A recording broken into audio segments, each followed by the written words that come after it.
하나님 말씀은 시편 122편 1절부터 9절까지 봉독하겠습니다. 시편 122편 1절입니다.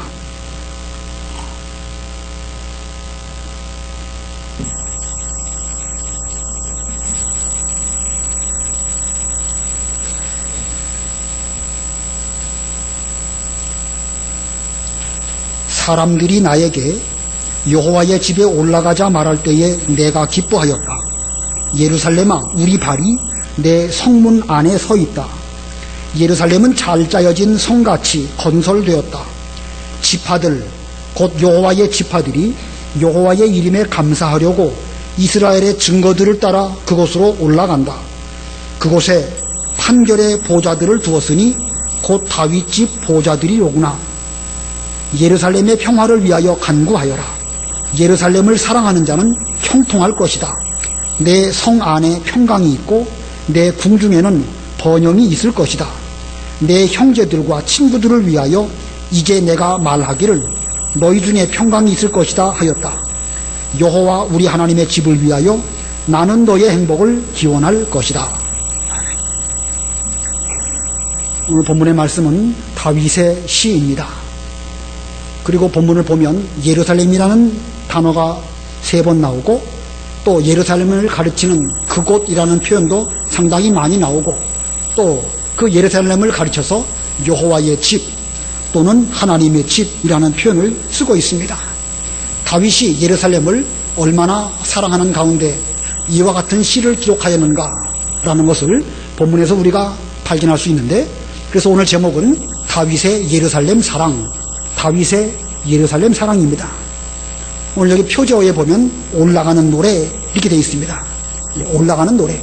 구약시대의 성도들이 성전이 있는 예루살렘으로 올라가면서 하나님께 찬송으로 영광 돌리며 그 길을 갔었는데 그때 불렸던 찬송들이 바로 올라가는 노래입니다.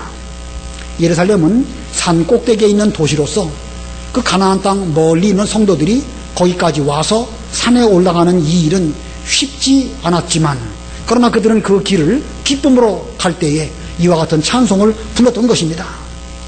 자, 그러면 언제부터 예루살렘은 이스라엘 나라의 수도가 되었을까?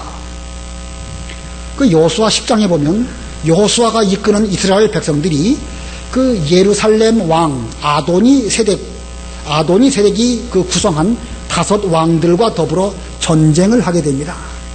그리고 그 아도니 세덱을 비롯한 여러 왕들을 그 굴에서 다 죽이고 얼마 동안은 그 예루살렘을 점령하였던 것으로 여겨지지만 그러나 완전히 그 예루살렘을 점령하지는 못했습니다.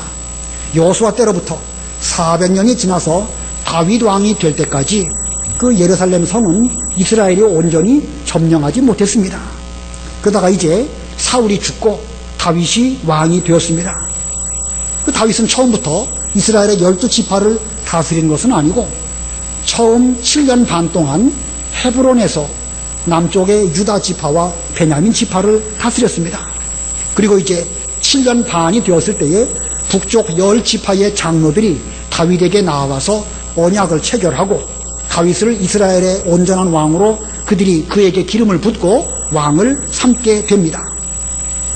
자, 전 이스라엘의 왕이 된 다윗은 군사들을 이끌고 그 예루살렘 올라가서 그 예루살렘을 점령하려고 합니다. 당시 예루살렘은 이미 요새화 되어져 있었고 여부수 족속들이 거기에 머물면서 철저하게 자기들 영토를 지키려는 이런 그 노력을 하였습니다.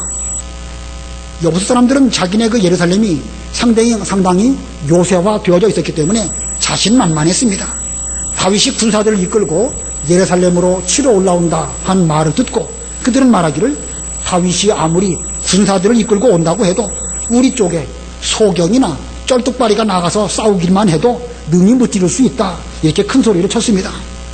그러나 마침내 위대한 왕 다윗은 그 예루살렘을 점령하게 되었고 그 성 이름을 다윗성이라 혹은 시온성이라 이렇게 이름을 붙였습니다. 그런 내용들이 사무엘하 5장 6절 7절에 있는데 생략하고 그냥 넘어가겠습니다. 자, 다윗이 이와 같이 예루살렘 성을 점령한 목적이 어디에 있을까? 물론 근원적인 목적은 그 가나안 땅 하나님께서 구석구석을 다 이스라엘 백성들에게 주셨기 때문에 한 곳도 남기지 않고 다 차지하려고 하는 이런 근원적인 목적을 가지고 예루살렘을 점령을 하였습니다.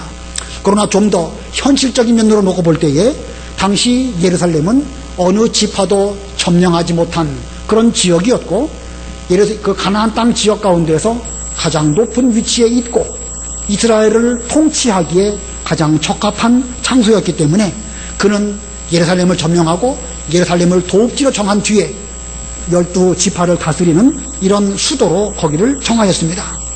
그래서 그는 예루살렘을 점령하고 그곳에 거주하면서 먼저 성을 쌓습니다. 그리고 점점 다윗은 강성하게 되고, 그리고 또 거기다가 왕궁도 지었고, 또 그때까지 그 하나님의 언약궤는 전에 블레셋에게 빼앗겼다가 다시 돌아온 뒤로 아비나답이라고 하는 제사장의 집안에 모셔두었었는데, 다윗은 그 언약궤를 자기 그 예루살렘 성 다윗 성으로 모셔오려고 하였습니다. 물론 그 사건으로 처음에는 우사가 죽는 일도 있고 여러 가지 우여곡절을 겪지만 결국은 그 하나님의 언약궤를 다윗성 예루살렘에 모시고 거기에 성막을 이렇게 세워서 하나님을 섬기는 이런 장소가 되었습니다. 다윗 이후에 솔로몬이 왕이 되었을 때에 그 예루살렘에 성전을 건축하게 되지요. 역대하 3장 1절, 역대하 3장 1절 읽어보세요. 역대하 3장 1절. 솔로몬이 예루살렘 모리아 산에 여호와의 전을 건축하기 시작하였으니 그곳은 전에 여호와께서 그의 아버지 다윗에게 나타나신 곳이며 본래 여부스 사람 오르난의 타작마당이었는데 다윗이 성전터로 정해둔 곳이었다. 예, 솔로몬이 성전 건축을 할 때에 예루살렘 모리아 산에 여호와의 전을 건축했다. 자, 모리아 산 하면 생각나는 게 있죠? 아브라함이 독자 이삭을 하나님께 번제로 바칠 때에 하나님의 명령대로 모리아 산에서 바치기 위해서 사흘길을 가갖고 거기서 하나님 말씀을 잘 순종한 그 장소, 거기가 바로 모리아 산입니다. 자, 이 아브라함이 그 독자 이삭을 하나님께 모리아 산에서 바쳤던 그 사건은 다윗 왕 때로부터 1000년 전의 일입니다.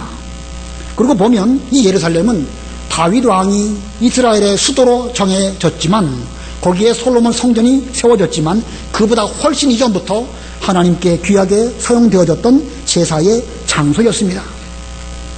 자, 오늘 본문 시편 120편으로 돌아와서 이 다윗이 예루살렘 여호와의 집으로 올라가면서 부르는 이 찬송을 작사할 때에 예루살렘은 이미 성으로 잘 건축된 후였고, 또 이 본문 가운데에서 여호와의 집, 하나님의 집이라고 하는 용어를 쓴 것을 보면 이미 거기에 언약궤를 모셔놓고 하나님을 섬기는 신앙생활의 중심지가 되었던 이때가 이미 되었던 것을 알 수가 있습니다.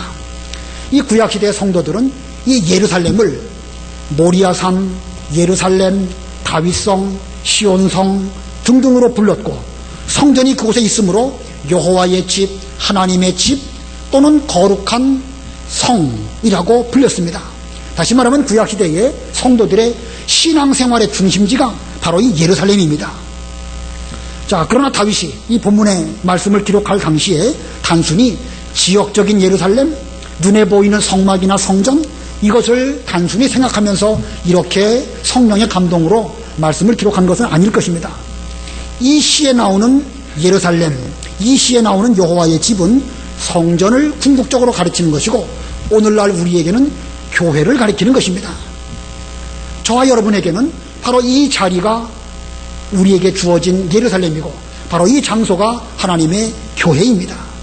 구약의 성도들이 이 예루살렘의 성전 중심으로 신앙생활을 한 것처럼 오늘날 우리들의 신앙생활의 중심은 바로 이 자리, 하나님의 교회가 바로 우리 신앙생활의 중심이 되어야 한다는 말씀입니다. 그러나 그렇다고 해서 이 장소를 무슨 성지처럼 여기라는 그런 뜻은 아닙니다.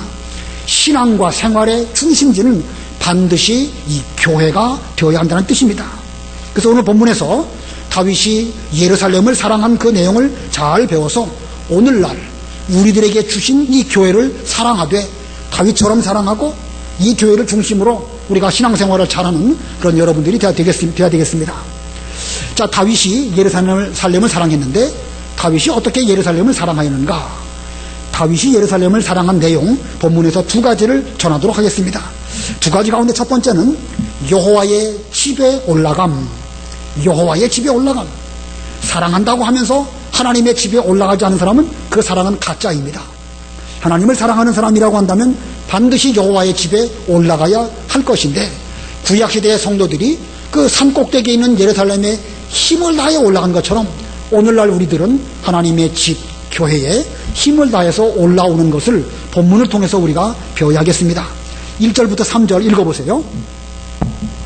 1절. 사람들이 나에게 여호와의 집에 올라가자 말할 때 내가 기뻐하였다. 예루살렘아, 우리 발이 내 성문 안에 서 있다. 예루살렘은 잘 짜여진 성같이 건설되었다. 예, 사람들이 다윗에게 말합니다. 우리 함께 여호와의 집에 올라가자. 다윗이 그런 말을 들었을 때 아주 기뻐했다고 그랬습니다. 다윗 입장에서 여호와의 집인 그 예루살렘에 올라가는 일이 왜 이렇게 기뻤는지, 얼마나 기뻤는지 우리가 좀 그 기쁨을 함께 누려야 되겠는데, 그 기쁨을 오늘날 우리가 제대로 느끼기 위해서는 그가 과거에 어떠한 경험들을 하면서 그 예루살렘에 하나님의 집을 세우게 되었는가, 이것을 알아야 할 것입니다. 다윗이 예루살렘을 점령하고 그곳에 왕궁을 건설하였을 때에 하나님의 언약궤를 그 다윗성, 자기 성 그 곁에 모셨으면 좋겠다, 이렇게 생각을 했습니다.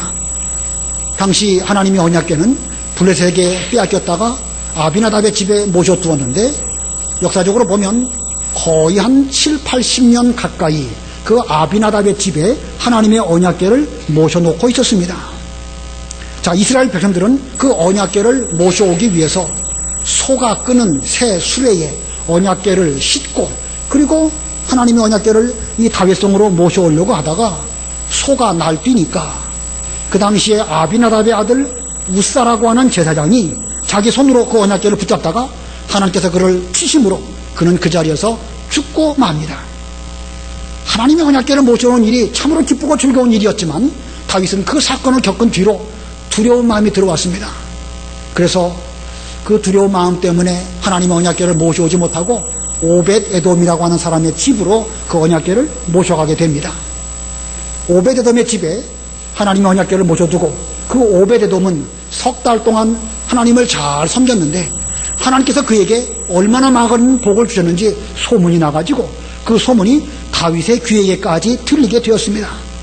그래서 이 소식을 들은 다윗은 하나님을 잘 섬기는 일이 때로는 두렵고 무서운 일이지만 똑바로만 섬긴다고 하면 하나님께서 내게 복의 복을 주시겠구나 라고 생각을 하고, 이제는 소가 끄는 수레에 하나님의 언약궤를 모시는 것이 아니고 성경에 기록된 대로 제사장들이 어깨로 언약궤를 메고 마침내 이 예루살렘 다윗성에 모셔와서 거기에 성막을 세우고 하나님 중심의 통치, 하나님 중심의 신앙생활을 잘하게 됩니다. 그래서 이 본문 1절에 보면 사람들이 다윗에게 여호와의 집에 올라가자라고 말할 때에 그가 이렇게 기뻐했던 것은 우사가 죽은 그 사건 이후에 하나님께서 오베드돔에게 복 주시고 또 성경대로만 하나님을 잘 섬길 때에 얼마나 큰 은혜를 주시는 하나님이신 것을 그는 깨닫게 되었기 때문에 그 기쁨 가운데서 이제 나도 다시 예루살렘에 올라가야 되겠다, 이렇게 말씀을 한 것입니다. 물론 이 시가 그 우사 이후에 하나님의 언약궤를 모셔올 때 기록한 시인지 아닌지 거기까지는 모르겠습니다만은 여러 가지 역사적인 사건을 통해서 볼 때에 다윗이 하나님의 집에 올라가는 것, 하나님의 언약궤 앞에 나아가는 일을 그렇게 기뻐했던 것은 과거에 그가 처음에 잘못 모실 때에는 그것으로 인해서 두려운 마음이 들었지만 하나님을 잘 섬긴다고 하면 얼마나 큰 기쁨을 주시는 하나님이신 것을 깨닫고 그 가운데에서 이와 같은 기쁨을 나타낸 것입니다. 또 본문 2절 3절을 보면 그가 예루살렘에 들어왔을 때에 그의 발이 성문에 서 있고 예루살렘은 잘 짜여진 성읍같이 건설된 것을 그 눈으로 보고 감사하였습니다. 잘 짜여진 성, 조밀한 성읍, 이렇게 건설된 것을 보면서 더욱 기뻐하는 이 다윗의 모습을 발견합니다. 자, 이렇게 기쁜 마음으로 예루살렘 성에 올라온 다윗은 자기뿐만 아니라 이스라엘의 모든 지파들도 그 예루살렘에 함께 올라오는 것을 보면서 또 감사 찬송을 계속하고 있습니다. 본문 4절 읽어보세요. 4절. 지파들 곧 여호와의 지파들이 여호와의 이름에 감사하려고 이스라엘의 증거들을 따라 그곳으로 올라간다. 예, 지파들, 곧 여호와의 지파들이 여호와의 이름에 감사하려고 이스라엘의 증거들을 따라 그것으로 올라간다. 이 문맥으로 볼 때에 이스라엘의 왕인 다윗이 먼저 기쁜 마음으로 예루살렘 하나님의 집에 올라갈 때에 이스라엘의 지파들, 12지파지요. 그 모든 지파에 속한 많은 사람들도 왕을 따라서 다 함께 그 뒤로 올라오는 모습을 다윗이 보면서 그들이 여호와의 이름에 감사하려고 이스라엘의 증거를 따라 그것으로 올라가는 모습을 보면서 이와 같은 찬송을 주께 드린 것입니다. 자, 이 왕을 본받아서 다윗 왕이 먼저 하나님을 잘 섬기니까 온 이스라엘 백성들도 함께 왕과 더불어 하나님을 잘 섬기려는 이러한 모습을 본문에서 찬송하고 있습니다. 근데 이 4절에서 우리가 한 가지 눈여겨보아야 할 표현이 있는데 4절 하반절에 이스라엘의 증거들을 따라 그것으로 올라간다. 이스라엘의 증거들을 따라 올라간다. 이게 무슨 뜻일까? 옛날 개혁성경에는 이스라엘의 전례대로 올라간다 이렇게 말하고 있습니다. 증거는 무엇이고 전례는 또 무엇일까? 이 증거, 시편 119편에 보면 하나님의 말씀을 여러 표현으로 말씀하고 있습니다. 규례, 법도, 증거, 말씀 등등. 바로 증거, 그것은 바로 하나님의 율법이요, 오늘날 우리에게로 말하면 성경 말씀을 가르치는 것입니다. 하나님께서 모세에게 하나님 말씀을 주실 때에 앞으로 성막 앞에서 너희들이 여러 가지 절기들을 지켜라. 유월절, 오순절, 초막절을 지킬 때에 여러 지파에 속한 모든 남자들은 다 여호와 앞에 나오고 그들이 나올 때는 빈손으로 나오지 말고 또 어떻게 그 절기를 지킬 것을 자세하게 말씀해 주셨습니다. 절기뿐만 아니라 개인적으로 하나님께 나아갈 때에도 어떤 때에 하나님께 나아가야 할지 성경은 자세하게 말씀하고 있습니다. 어떤 범죄한 일이 있을 때에 하나님께 속죄 제사를 드릴 때에도 하나님의 그 전에 나아가야 되는 것이고, 감사 드릴 때든지 서원할 때든지 자녀들이 태어나서 결례를 드릴 때든지 등등 여러 가지 일들이 있을 때마다 성전에 올라가서 하나님 앞에서 제사를 드리면서 자기들이 하나님께 해야 할 그 의무를 다하도록 그렇게 말씀하셨습니다. 그러므로 여기 이 증거는 곧 성경 말씀을 가리키는 것이고, 그 성경 말씀 전례대로 믿음의 조상들이 지금까지 하나님 앞에서 신앙생활을 잘했는데, 그와 같은 전통대로 지금 이스라엘의 12지파가 이스라엘의 그 증거들을 따라서 전례대로 하나님 계신 이 여호와의 집으로 올라온다, 그런 뜻입니다. 간단하게 말하면 성경 말씀대로 그들이 하나님의 전에 올라왔다, 이것을 지금 찬성하고 있습니다. 다윗이 처음 그 언약궤를 모셔오려고 할 때에 소가 날뛰고 우사가 언약궤를 붙잡으려고 하다가 그 우사가 죽임을 당했습니다. 자, 성경대로 하지 않았기 때문에 우사라고 하는 제사장이 죽임을 당하고 말았습니다. 그러나 그 이후에 성경대로 제사장들이 하나님의 언약궤를 어깨에 메고 올라가게 될 때에 기쁨이 더욱 충만하게 되었고, 앞으로 하나님 말씀대로만 잘 섬긴다고 하면 큰 은혜와 복이 우리에게 임할 것이다 라고 깨달았고, 성경대로 하나님을 잘 섬기려고 하는 이런 중심으로 다윗은 이와 같은 찬송을 우리에게 보여주고 있는 것입니다. 그 뒤에 또 5절을 보면 5절에 그곳에 판결의 보좌들을 두었으니 곧 다윗의 집 보좌들이로구나. 여기 판결의 보좌들, 다윗집의 보좌들. 이스라엘 백성들은 어떤 문제가 있을 때에 하나님의 판결을 듣기 위해서 성막 앞으로 나와왔습니다. 만약에 병에 걸렸다 그러면 그 병이 부정한 병, 문둥병 같은 부정한 병인지 아닌지 그것을 알아보기 위해서 제사장에게 나오든지 또는 여러 재판관들이 그것을 판결을 하였습니다. 전쟁을 할 때에도 나가서 싸워야 될지 아니면 확신해야 될 것인지 아니면 기다려야 할 것인지 여러 가지 것들을 하나님께 여쭙고 하나님의 판결대로 그들은 전쟁을 하였고, 백성과 백성 사이에 여러 가지 다툼이 있을 때에도 여호와의 집에 올라와서 하나님의 판결을 받곤 하였습니다. 그래서 그런 내용들이 신명기 17장 8절로 10절 사이에 있는데 그것도 시간상 그냥 읽지 않도록 하겠습니다. 자, 그 하나님 앞에 왔을 때에 레위인 제사장들이나 또 그 직무를 맡고 있는 재판장들이 하나님 대신해서 판결을 하였던 것입니다. 이런 판결하는 그런 일들이 다윗 왕 때에 이르러서는 이제 왕이 그 직무를 하게 되었고, 다윗 왕의 아들인 솔로몬도 그 재판의 직무를 잘 감당하도록 하기 위해서 하나님께 대하여 지혜를 달라고 간구했던 것입니다. 열왕기상 3장 9절 읽어보시기 바랍니다. 열왕기상 3장 9절. 열왕기상 3장 9절. 여호와께서 주님의 종에게 지혜로운 마음을 주셔서 주님의 백성을 재판하고 선악을 잘 분별할 수 있게 하소서.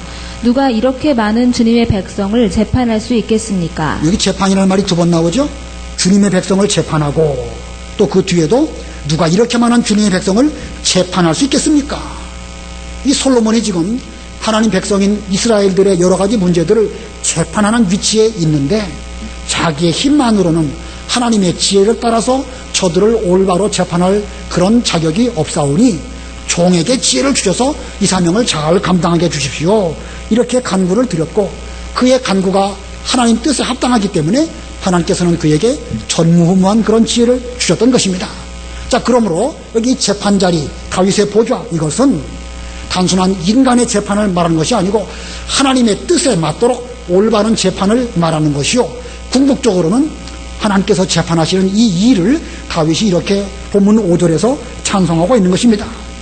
그러므로 우리가 여호와의 집에 올라간다, 이스라엘 백성들이 여호와의 집 성막에 올라간다, 이것은 단순히 그들의 발만 성전에 올라가서 하나님을 뵙는다 이 차원이 아니고 그들은 영육간에 하나님 앞에 서서 하나님의 판결이 무엇일까, 하나님께서 내게 무엇을 말씀하실까, 그 판결의 말씀을 듣기 위해서 그 자리까지 나아가는 것을 의미하는 것입니다. 자, 그런 면에서 볼 때에 다윗은 지금 여기 1절부터 5절까지 그 기쁜 마음으로 하나님을 섬기기 위해서 여호와의 집에 올라가는데 어떻게 올라가는가, 여기 세 가지를 말씀하고 있습니다. 첫 번째는 기쁨으로 올라갔고, 두 번째는 전례대로 올라갔다, 증거들대로 올라갔다 하는 말씀은 아까 무엇대로 올라간다고 그랬죠? 성경대로 올라가는 거예요. 성경대로. 세 번째는 하나님의 판결을 받기 위해서 올라가는 것입니다. 이 다윗이 이 본문에서 어떻게 여호와의 집에 올라가야 되는가, 세 가지. 첫 번째가 뭡니까? 기쁨으로 올라가야 되는 것이고, 두 번째는요 성경대로 올라가야 되는 것이고, 세 번째는 하나님의 올바른 판결을 받기 위해서 우리는 그 길로 올라가야 되는 것입니다. 이 말씀이 1절로 5절까지 있는데 우리 1절로 5절 그 의미를 생각해 보면서 다 같이 합독하시겠습니다. 다 같이 1절로 5절 시작. 사람들이 나에게 여호와의 집에 올라가자 말할 때에 내가 기뻐하였다. 예루살렘아, 우리 발이 내 성문 안에 서 있다. 예루살렘은 잘 짜여진 성같이 건설되었다. 지파들 곧 여호와의 지파들이 여호와의 이름에 감사하려고 이스라엘의 증거들을 따라 그곳으로 올라간다. 그곳에 판결의 보좌들을 두었으니 곧 다윗의 집 보좌들이로구나. 자, 여기까지요. 자, 이 의미를 잘 음미하면서 본문을 좀 여러분도 집에 돌아가셔서 잘 읽어보시기를 바랍니다. 오늘 이 거룩한 주님의 날, 여러분 모두 여호와의 집인 이 교회에 나아오셨습니다. 오늘날 우리의 예루살렘, 오늘날 우리의 성전, 바로 이 교회가 오늘날 우리들에게 예루살렘이고 성전입니다. 그러면 여러분들이 하나님의 집에 올라오실 때에 어떻게 올라오셨습니까? 다윗이 기쁜 마음으로 사람이 내게 여호와의 집에 올라가자 말할 때 기뻐했다고 그랬는데, 여러분들에게 우리 오늘 교회 갑시다 라고 말씀을 한 사람이 있다고 하면 여러분은 기쁜 마음으로 오셨습니까? 힘들게 억지로, 만약에 오늘 교회 가지 않으면 목사가 전화하든지 아니면 전사님들이 전화하든지 구역장이 전화할까봐 그냥 괜히 귀찮은 일 생기지 않도록 하기 위해서 그런 마음으로 올라오신 분 한 분도 안 계시기를 바랍니다. 그러나 그렇게라도 올라오는 게 좋겠죠. 그렇게라도 때로는요 억지로라도 올라오는 것이 좋습니다. 그러나 기왕에 하나님께 나아간다고 하면 다윗처럼 기쁜 마음으로 나가야지, 억지로 맞지 못해서 올라온다고 하면 그게 신앙적으로 무슨 유익이 되겠고, 또 그렇게 올라온다고 하면 하나님을 기쁘시게 드리는 것은 안 될 것입니다. 아무쪼록 우리는 하나님의 집에 나올 때에 기쁜 마음으로 나와야 됩니다. 마음이 기쁜 사람은요, 마음이 기쁠 뿐만 아니라 몸과 옷까지 여러 가지 그 행동, 모든 것들이 다 거기에 나타나게 되어져 있겠죠. 벌써 얼굴에 기쁨이 넘치고 옷을 입어도 단정하게 입고 다른 사람 볼 때도 은혜로운 모습으로 나올 것이고 일찍 올 것이고, 그것이 올바른 모습 아니겠습니까? 전에 제가 있던 교회에 나이 많은 어떤 남자 집사님이 계셨는데 그분은 전에 그 한학을 공부하신 분이에요. 한학을 아주 상당히 유교 쪽에 그 지식이 많은 분인데 그러다 보니까 뭐 점도 치고 사주팔자도 보고 그랬던 분인데 노년에 예수님을 믿으셨어요. 근데 얼마나 신앙생활하는데 정성을 들이는지 또 성경도 부지런히 읽고 늘 성경을 또 기록을 하십니다. 우리는 1년에 성경 한 번 읽기도 벅찬데 그분은 한 그 반년쯤 지난 사이에 지금 뭐 이 역대하 이 부분쯤을 그 기록하고 계시더라고요. 그 눈도 안 좋은데 성경을 써가면서 가다가 모르는 부분이 나오면 또 물어보고 기록해 놓고 그러면서 정성껏 쓰시는 그런 분입니다. 주일날 교회로 오실 때에 그 주일학교 예배가 9시부터 10시까지 드리고 10시 그 주일학교 예배 끝날 쯤 되면 벌써 와 계셔요. 오실 때에 옷을 단정하게 입으시고 또 그 뒤에 들어보니까 교회 오실 때마다 수요일이든지 또 다 평소에도 교회 오실 때마다 항상 목욕을 잘 하시고 제일 좋은 옷으로 잘 다려 입으시고 그리고 오시는 거예요. 그 부인이 이제 돌아가셔가지고 어려운데 그만큼 정성을 드립니다. 기쁜 마음이 있으니까 오늘 올라갈 때 하나님을 뵙겠다 이런 마음으로 오시니까 그런 여러 가지 일들이 겉으로 나타나는 것입니다. 우리 10시 성경 공부 참석해야 될까요? 참석 안 해도 괜찮을까요? 당연히 그러죠. 10시 성경 공부 참석해야 됩니다. 좀 일찍 오셔요. 또 교회 오실 때는 물론 뭐 좋은 옷, 비싼 옷 입으라는 말씀은 아닙니다. 그러나 하나님을 뵐 때의 우리의 모습은 어떠해야 될 것인가 좀 생각을 한다고 하면 그 모든 면에서 달라질 수밖에 없을 것입니다. 미국 사람들이 신앙적으로 타락했다고 그러죠? 결코 그렇지 않습니다. 제가 전에 들은 바에 의하면 미국 남부 지역은 상당히 보수 신앙을 지금도 그대로 지키고 있는데 평상시에는 교통체증이 안 일어나다가도 주일 되면 교통체증이 일어난다는 거예요. 온 동네 사람들이 다 교회 가려고 온 식구들마다 준비하고 집에 차가 여러 대 있는데 그 중에서 제일 좋은 차를 가지고 교회에 간다는 거예요. 물론 자랑하려고 하는 면도 없진 않겠지요. 그러나 하나님께 가는 그 입장에서 제일 좋은 차를 갖고 가는 것이 그게 당연한 것이지요. 그런 면으로 우리는 기쁜 마음으로 올라온다고 하면 나타나야 되는 것입니다. 겉으로. 여러분들도 이 다윗이 기쁜 마음으로 하나님의 집에 올라온 것처럼 우리도 기쁜 마음으로 올라오는 그 사람이야말로 예루살렘을 사랑하는 것이고 진정으로 교회를 사랑하는 것입니다. 또 전례대로 올라왔다, 성경대로 올라왔다 이런 말씀이라고 했는데 우리는 천하 없어도 성경대로 주일이면 어떤 일이 있더라도 교회 와야 되는 것이고 주일을 거룩하게 지키는 것이야말로 전례대로 성경대로 신앙생활을 하는 것입니다. 주일을 철저하게 지키는 것 외에도 성경은 우리에게 어떻게 하나님을 섬겨야 될 것인가를 자세하게 말씀하고 있습니다. 성경을 자세하게 읽어보고 미처 깨닫지 못했다고 한다면 뭐 그거야 깨달을 때까지 기다려야 되겠지만 깨달았다고 한다면 목숨 걸고 그 말씀을 지켜야 되는 것입니다. 그게 이스라엘의 증거들대로 하나님께 나아가는 것이고 그러한 전통대로 우리의 믿음의 선진들이 신앙생활을 했으니까 우리도 그와 같은 마음가짐으로 하나님의 집에 나와야 되는 것입니다.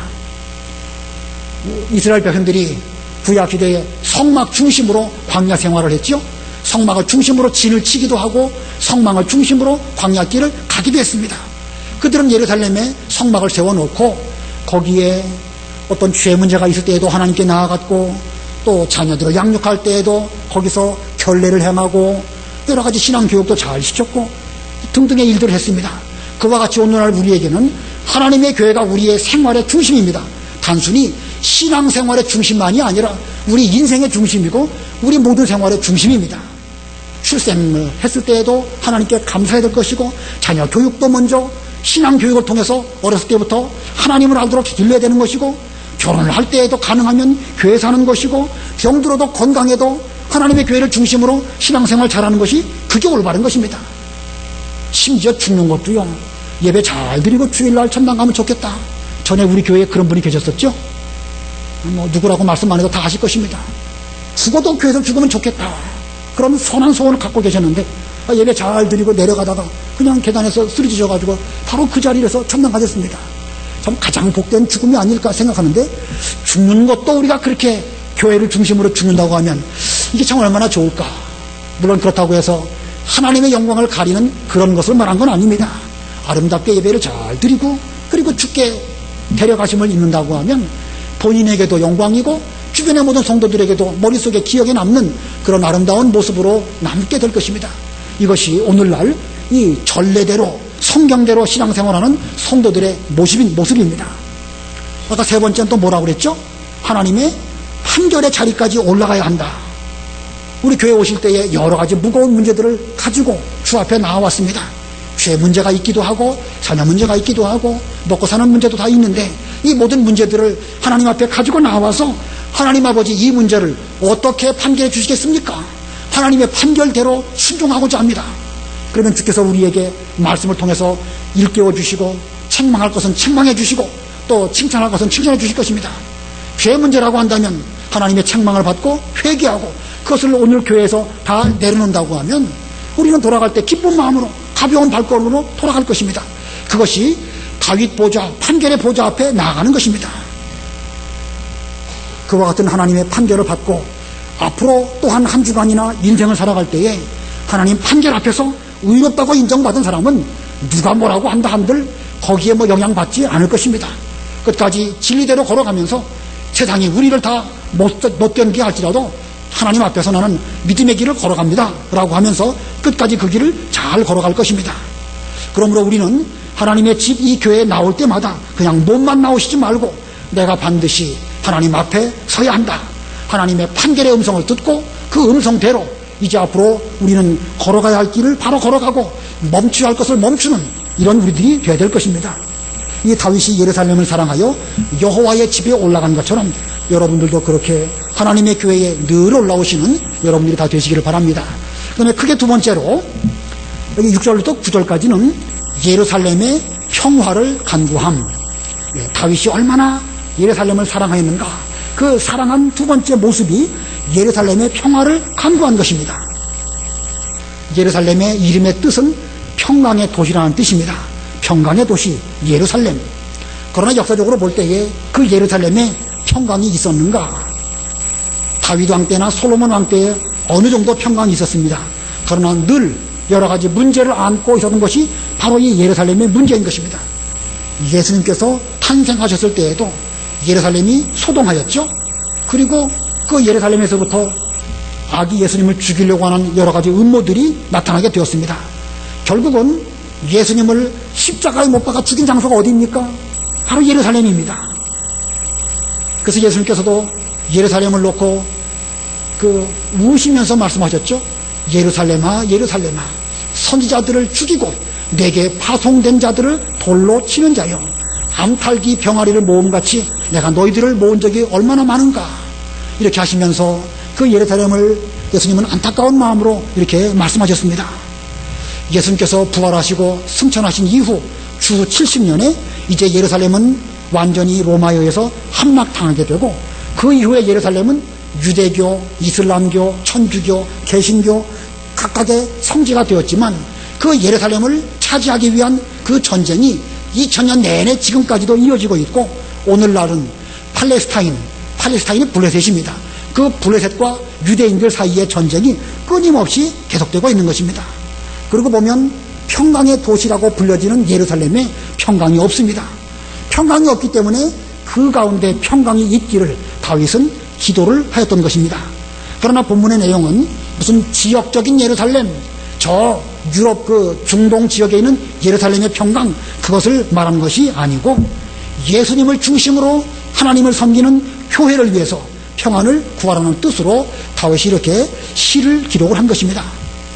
자, 역사적으로 볼 때 예루살렘이 항상 이방 사람들의 공격을 당한 것처럼 지상에 있는 교회는 사탄 마귀의 공격을 끊임없이 받고 있습니다. 자, 그런데 이방인들이 그 예루살렘인 우리 교회를 끊임없이 공격해서 무너뜨리려고 하고 있지만 그때에 이 예루살렘 성 내에 살고 있는 성도들 간에 화목하고 평강이 있고 서로 위하여 주고 위로하고 그런다고 하면 아무리 외부에서 하나님의 교회를 무너뜨리려고 한다 할지라도 걱정할 것이 없습니다. 그러나 이상하게도 외부적인 핍박이 많으면 내부적으로 이 평강을 잃어버리게 되고 사람과 사람 사이에도 여러 가지 미움과 다툼이 있기가 쉬운데 그렇게 되면 외부의 적인 문제가 아니라 내부적인 평강이 없음으로 말미암아 하나님의 교회가 어려움에 처하게 될 수가 있습니다. 자, 오늘날 마귀가 하나님의 교회를 무너뜨리려고 사방에서 공격합니다. 그러나 그것들을 무찌를 힘은 총과 칼이 아니고 성 안에 있는 성도들 간의 평강, 즉 교회 내의 평강입니다. 이 다윗은 예루살렘의 평강을 위해서 간구했습니다. 본문 6절, 7절 읽어보세요. 6절 예루살렘의 평화를 위하여 간구하여라. 예루살렘을 사랑하는 자는 형통할 것이다. 내 성 안에 평강이 있고 내 궁중에는 번영이 있을 것이다. 예루살렘의 평화를 위해서 간구해라. 그러면서 예루살렘을 사랑하는 자는 형통할 것이다. 자, 예루살렘을 사랑해서 화평케 하려고 노력하는 사람, 예수님 말씀처럼 화평케 하는 자는 복이 있나니 저희가 하나님의 아들이라 일컬음을 받을 것이며, 하나님의 교회 내에 평화를 위해서 기도하는 그런 사람 하나님의 아들이라 일컬음을 받을 것이고, 본문 말씀처럼 그 사람에게는 앞으로 형통하는 복을 하나님께서 주실 것입니다. 자, 다윗은 그 같은 심정으로 이제 그 뒤에 보면 다른 사람들을 형제와 친구라고 여기고 또 말씀을 계속하고 있습니다. 본문 8절 9절 우리 다 같이 합독하겠습니다. 8절 9절 시작. 내 형제들과 친구들을 위하여 이제 내가 말하기를 너희 중에 평강이 있을 것이다 하였다. 여호와 우리 하나님의 집을 위하여 나는 너희의 행복을 기원할 것이다. 다윗 주변에 많은 사람들이 있습니다. 물론 다윗을 왕으로 여기고 또 다윗을 잘 섬기는 사람도 대부분이었겠지만, 그러나 그 중에는 다윗을 못마땅하게 여기는 사람도 역사적으로 볼 때 많이 있습니다. 그러나 다윗은 그런 사람들을 위하여 뭐라고 불렀죠? 내 형제들과 친구들을 위하여 이제 내가 말하기를, 다윗이 말하기를 너희 중에 평강이 있을 것이다. 자기를 좋아하는 사람이든 싫어하는 사람이든 다 하나님의 백성된 이상 너희 가운데 평강이 있을지어다 라고 말하고 있습니다. 그러면서 9절에 여호와 우리 하나님의 집을 위하여 나는 너의 행복을 기원할 것이다. 자, 그가 궁극적으로 그 여러 사람들, 형제와 친구들에게 너희들에게 행복을 기원한다라고 말하는 그것은 궁극적으로는 여호와 우리 하나님의 집을 위해서 내가 이렇게 기원을 한다라고 말하고 있습니다. 우리도 예루살렘을 사랑하는 다윗처럼 우리와 함께한 모든 형제들을 볼 때 형제와 친구로 여겨야 됩니다. 우리 모두가 다 예수님을 구주로 믿고 하나님의 백성된 이 이상, 이 가운데 서로 원수는 없어요. 이 옆에 있는 형제 친구를 원수로 여긴다고 하면 그렇게 여기는 그 사람의 마음가짐에 문제가 있는 것입니다. 다윗은 지금 주변의 모든 사람들을 내 형제와 친구라고 말하고 있고, 오히려 그들을 위해서 평강을 구하고 또 그들의 행복을 기원할 것이다. 그렇게 하는 이유는 여호와 우리 하나님의 집을 위해서, 오늘날 우리로 말한다고 하면 교회를 위해서 이렇게 말한다라고 하고 있습니다. 자, 입으로는 교회의 평강을 위하고 기도할 때는 하나님의 집의 평강을 위해서 하면서도 옆에 있는 형제들을 형제로 여기지 아니하고 옆에 있는 친구를 친구로 여기지 않는다고 하면 그 사람은 하나님의 교회를 사랑하는 사람이라고 말할 수 없습니다. 어떻게 그것이 평강의 도시가 되고 어떻게 그런 것이 하나님의 집이라고 일컬음을 받을 수 있겠습니까? 형제를 사랑하는 것이야말로 곧 하나님을 사랑하는 것이고, 하나님을 사랑하는 사람은 반드시 형제를 사랑하게 되어져 있습니다. 우리는 말과 입으로 하지 말고 다윗처럼 하나님을 사랑하기 위해서, 하나님의 교회를 사랑하기 위해서 형제를 사랑하고 또 형제를 사랑함으로 말미암아 하나님을 궁극적으로 잘 사랑할 수 있는 이런 사람이 되어야 할 것입니다. 오늘 새벽에 우리 배웠죠? 저들은 나를 미워하지만 나는 그들을 위해서 뭐 해준다? 오늘 새벽에 배웠습니까? 안 배웠습니까? 시편 109편 3절 갑자기 3절로 5절 한번 읽어보세요. 시편 109편 3절. 그들이 미워하는 말로 나를 애워싸고 이유 없이 나를 공격합니다. 나는 사랑하나 그들은 도리어 나를 대적하니 나는 기도할 뿐입니다. 그들이 나에게 선을 악으로 내 사랑을 미움으로 갚습니다. 예, 그들이 미워하는 말로 나를 애워싸고 이유 없이 나를 공격합니다. 참 이유 없이 미워하는 경우가 있죠. 살다 보면 아마 그 사람은 그 사람대로 다 이유가 있겠지만 당하는 입장에서는 참 어렵습니다. 그러나 다윗은 나는 사랑하나 그들은 도리어 나를 대적하니 나는 기도할 뿐입니다. 이것이 다윗의 정신이고, 우리도 이와 같은 정신으로 하나님의 교회를 사랑한다고 하면 하나님의 교회인 이 새 예루살렘, 우리 교회가 오늘날 예루살렘인데 이 예루살렘에 하나님으로 말미암은 평안과 기쁨을 넘치도록 주실 것입니다. 오늘날 우리에게 필요한 것이 바로 이것입니다. 다윗이 예루살렘을 사랑해서 여호와의 집에 올라갔고 또 그가 예루살렘을 사랑해서 예루살렘의 평강을 간구한 것처럼 우리들도 그와 같은 마음가짐으로 하나님의 집에 부지런히 기쁜 마음으로 올라오고 성경대로 올라오고 하나님 보좌 판결 앞에 늘 서서 하나님의 판결을 받으면서 우리가 이 교회의 평강을 위해서 간구한다고 하면 하나님의 은혜와 평강이 우리 교회 위에 넘치도록 베풀어 주실 것입니다. 한 사람 한 사람이 이와 같은 마음가짐으로 이 교회를 사랑함으로 온 교회에 하나님의 평강이 넘치는 새 예루살렘 우리 교회 되기를 바랍니다. 잠깐 동안 말씀을 생각하시면서 각자 기도하시기 바랍니다.